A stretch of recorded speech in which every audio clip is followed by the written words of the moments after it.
it's Bekah, and welcome to the Carriage House kitchen. I'm in our garden late this afternoon harvesting some fresh herbs and vegetables for dinner tonight. The heat has been very piercing these past few weeks, so just looking forward to heading back inside to feel the coolness again. But it has been nice seeing the fireflies light up the sky at night, observing the garden in its glory, watching the summer perennials bring forth their beautiful flowers. Summertime has so much to give despite the unbearable heat at times.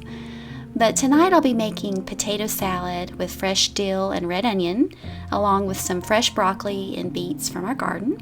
And with the beets, I'm going to transform them into these little crispy, savory beet cakes, which are very light, they're easy and delicious, and just perfect for a warm summer's night.